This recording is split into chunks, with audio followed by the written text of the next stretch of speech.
18 मई 1974 की सुबह राजस्थान के रेगिस्तान में अचानक धरती हल्की सी कांपी और दुनिया चौंक उठी। लेकिन असली कहानी उस धमाके की नहीं है। असली कहानी है उस खामोशी की जो उससे पहले कई महीनों तक दिल्ली के साउथ ब्लॉक में छाई रही। 1974 शीत युद्ध अपने चरम पर था। अमेरिका और सोवियत संघ परमाणु ताकत की दौड़ में आगे बढ़ रहे थे। 1968 में बना एनपीटी समझौता दुनिया को दो हिस्सों में बांट चुका था, परमाणु ताकतें और बाकी देश। भारत ने इस संधि पर हस्ताक्षर नहीं किए।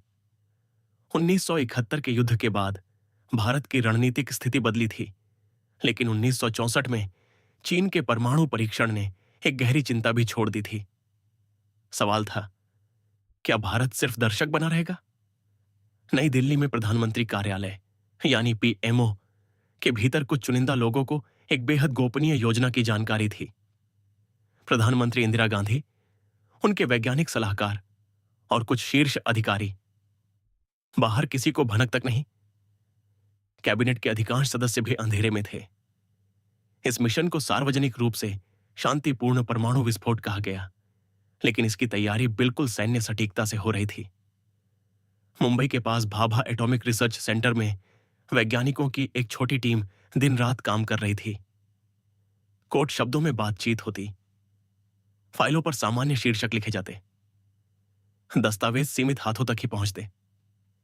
राजस्थान के पोखरण को चुना गया, एक दूरस्थ सूखा इलाका जहां रेगिस्तान बहुत कुछ छुपा सकता था। परीक्षण स्थल तक सामग्री पहुंचाने के लिए सेना की मदद ली गई, लेकिन उन्हें भी पूरी जानकारी नहीं दी गई। उपकरणों को अलग अलग हिस्सों में भेजा गया। कागजों में उन्हें खनन उपकरण या इंजीनियरिंग सामग्री बताया गया। पीएमओ के भीतर असली दांव पर क्या था? अगर यह योजना लीक हो जाती तो अंतर्राष्ट्रीय दबाव तुरंत शुरू हो जाता। अमेरिका पहले ही भारत के परमाणु कार्यक्रम पर नजर रखे हुए था। कनाडा और अन्य देशों की मदद से बने रिएक्टरों पर सवाल उठ सकते थे। संभावित आर्थिक प्रतिबंध, तकनीकी आपूर्ति पर रोक, कूटनीतिक अलगाव, सब कुछ दांव पर था। लेकिन इंदिरा गांधी ने जोखिम उठाया। 1971 की जीत के बाद उनका राजनीतिक आत्मविश्वास ऊंचा था, पर देश आर्थिक चुनौतियों से जूझ रहा था। तेल संकट शुरू हो चुका था। ऐसे समय में एक परमाणु परीक्षण का फैसला आसान नहीं था। फिर भी पीएमओ में बैठकर एक छोटी सी टीम ने तय किया, भारत को अपनी रणनीतिक पहचान खुद बनानी होगी। मई 1974 अंतिम चरण की तैयारी शुरू हुई। उपकरण को भूमिगत शाफ्ट में सावधानी से स्थापित किया गया। सेना ने इलाके को सील कर दिया। बाहरी दुनिया के लिए सब कुछ सामान्य था। दिल्ली में भी कोई सार्वजनिक हलचल नहीं थी। 18 मई की सुबह लगभग 8:05 पर पोखरण की रेत के नीचे छिपी शक्ति ने खुद को प्रकट किया। कोड मैसेज दिल्ली पहुंचा, बुद्ध मुस्कुरा रहे हैं। ऑपरेशन का नाम था स्माइलिंग बुद्धा। दुनिया हिल गई। भारत ने खुद को एक परमाणु सक्षम राष्ट्र के रूप में स्थापित कर दिया था।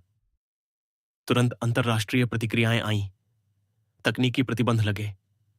बाद में न्यूक्लियर सप्लायर्स ग्रुप का गठन हुआ। भारत को सालों तक परमाणु अलगाव झेलना पड़ा, लेकिन उस सुबह साउथ ब्लॉक की दीवारों के भीतर एक और एहसास था।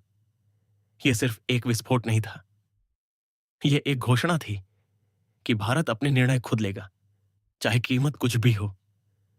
रेगिस्तान की उस शांत रेत के नीचे छुपा था साहस, जोखिम और एक गुप्त संकल्प। और शायद इसीलिए जब बुद्ध मुस्कुराए तो दुनिया ने पहली बार भारत की खामोश ताकत को सच में महसूस किया।